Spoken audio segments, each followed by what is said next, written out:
বাড়িতে কেউ আছিস নাকি? ও জয়া, জয়া মা, কোথায় গেলি তুই? এই তো পিসি, আমি এখানে। এসো এসো, বসো এখানে। বসলে যে আর উঠতে মন চায় না। এই বয়সে শরীর যে আর টানে না। কি করবে আর বলো?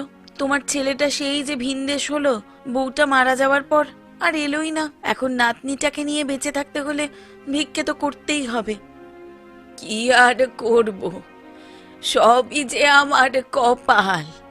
না হলে কি এই শেষ বয়সে এসে আমায় ভিক্ষে করতে হয়? তার উপর বাড়িটাও যে বন্ধক রাখা। কখন যে আমার ভিটেটাতে টান পড়বে তা কে জানে।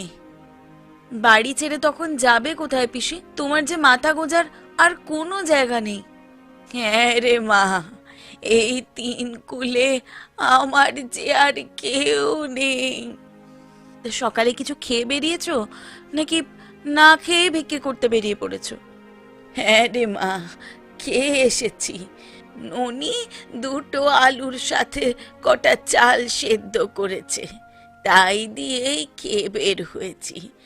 গ্রামে গ্রামে চাল না তুললে যে না খেয়ে মরবো আমরা দুজনে। তুমি একটু বসো পিসি, আমি ঘর থেকে তোমায় দুটো সবজি দিই। এই দিয়ে কিছুদিন চলে যাবে তোমার।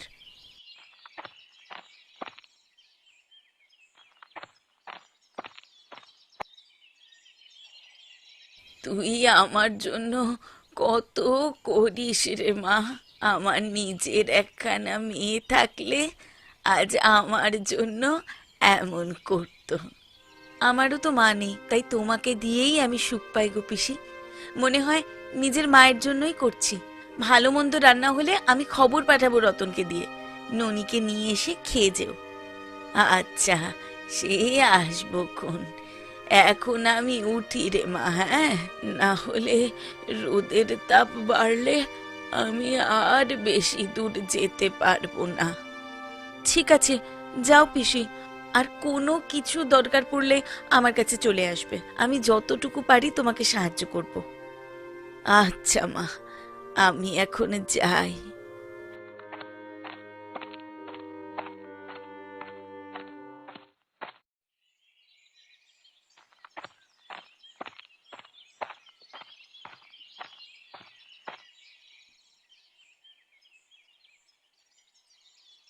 আরে গয়া পিসি, তুমি এই কাঠফাটা রোদ্দুরে এখানে কি করছো? আর বলিস নে রে বাবা, আমার শরীরটা বেশি ভালো লাগছে না।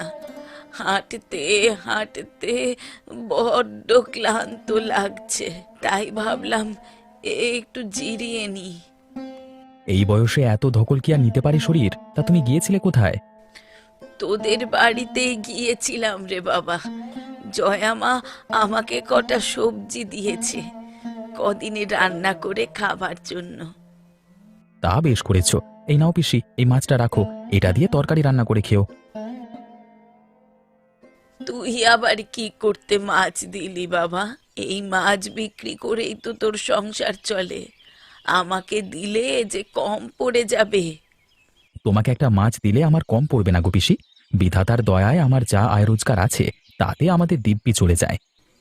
তোর আরো উন্নতি হোক রে বাবা, তোর আয় আরো বাড়ুক। তোরা আমার পর হয়েও আমার জন্য এত করিস, আর আমার নিজের ছেলে কিনা আমাকে রেখে নিরুদ্দেশ হয়ে গেছে।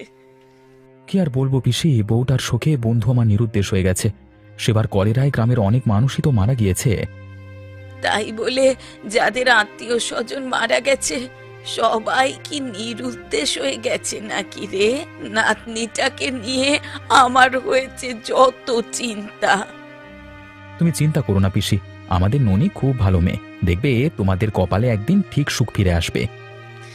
জানি নে, জানি নে সেদিন পর্যন্ত আমি বাঁচবো কিনা জানি নে। আমার কিছু হয়ে গেলে আমার নাতনিটাকে দেখিস বাবা। ছি ছি ছি ছি, এমন কথা মুখেও এনো না পিসি, তোমার কিচ্ছু হবে না। অনেক বেলা হয়ে যাচ্ছে পিসি। আমি এখন মাছগুলো নিয়ে হাটের দিকে যাই, কেমন? যা বাবা, যা। আমিও বাড়ির দিকে যাই। এই রোদ্দুরে আর বাইরে থেকে কাজ নেই।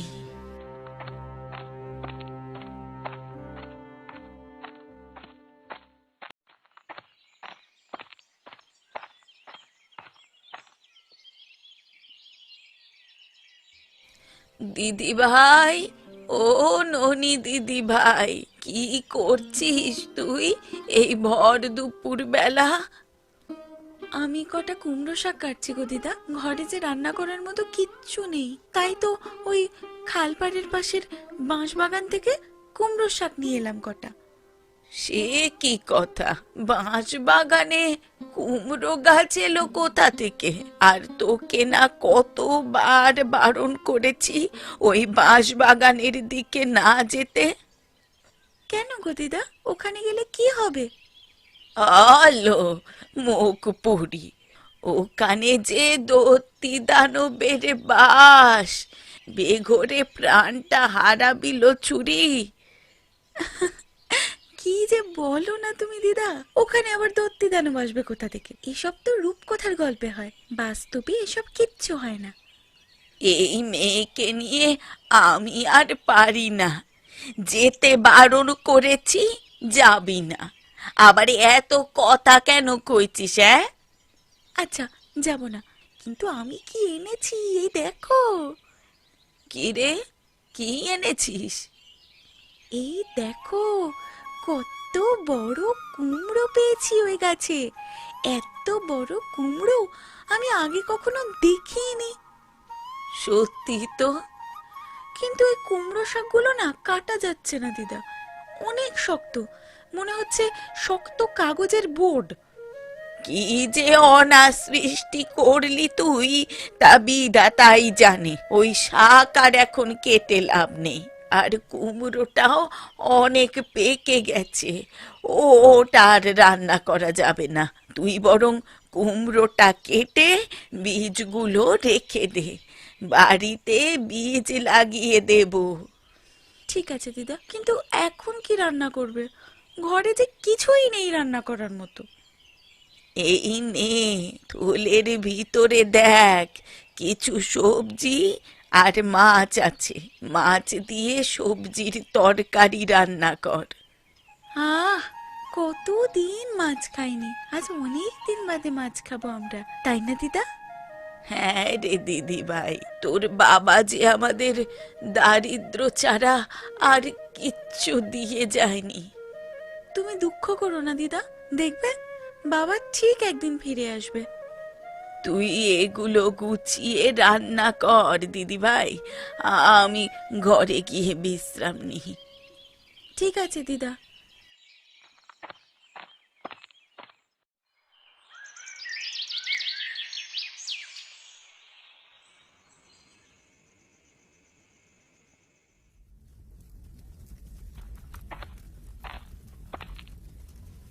কি রে, পড়া ফেলে এখানে এলি কেন? ঘরে আমার একা একা পড়তে ভয় করছে মা, তাই তোমার কাছে চলে এসেছি। পড়া ফাঁকি দিলে চলবে না, পরে মাস্টার মশাই আমাকে ডেকে নালিশ করবে। যা, গিয়ে পড়তে বস। আমি ননি দিদির কাছে বিকেলে গিয়ে সব পড়ে এসেছি মা, এখন আর পড়তে ভালো লাগে না। মা, ও মা, আমি তোমার কাছে একটু বসি। আচ্ছা, মোড়াটা টেনে বস ওখানে। কি রান্না করছো গো মা? মাছের ঝোল আর সর্ষে বেগুন রসা। রোজ রোজ মাছ খেতে ভালো লাগে না মা, তুমি বাবাকে বলে কালকে মাংস আনবে। তোর বাবার তো মাছের কারবার, জেলে বাড়িতে মাছ থাকবে না তো কি থাকবে শুনি? আমার খুব মাংস খেতে ইচ্ছে করছে মা। আচ্ছা, ঠিক আছে, কাল তোর বাবাকে মাংস আনতে বলবো। তুই দুপুরে গিয়ে গয়া পিসি আর ননিকে ডেকে আনিস। ঠিক আছে মা, আমরা সবাই কালকে দুপুরে একসাথে মাংস দিয়ে ভাত খাবো।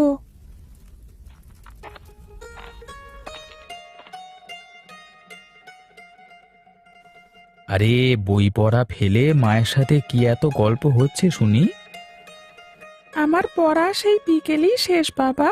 আমার জন্য কি এনেছো? এই নে বাবা, তোর জন্য হরির দোকান থেকে মিঠাই নিয়ে এলাম। কি মজা কি মজা! আমি এখন মিঠাই খাবো। একদম না, আগে ভাত খাবি তারপরে মিঠাই খাস বাবা, না হলে যে ভাত খেতে পারবি না। আচ্ছা ঠিক আছে মা। গিন্নি, তোমার রান্না হলো? আমার যে বড্ড খিদে পেয়েছে।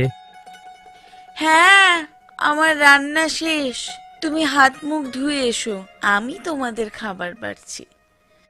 আমি যাই, হাত মুখ ধুয়ে আসি, কেমন?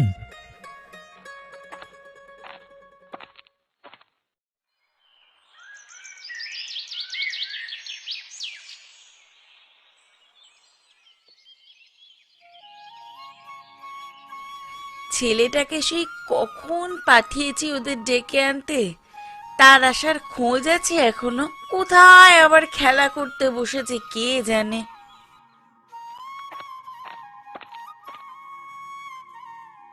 আমি এসে গেছি মা।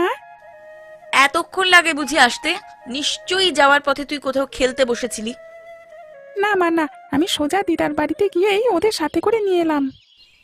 ওকে কিছু বলিস না মা, আমি বুড়ো মানুষ, এতটা পথ হেঁটে আসতে একটু তো সময় লাগবেই। কিরে ননি, তুই ওভাবে দাঁড়িয়ে আছিস কেন? চুপ করে আয়, আয় বস আমার কাছে, আয় মা, আমার কাছে এসে বস।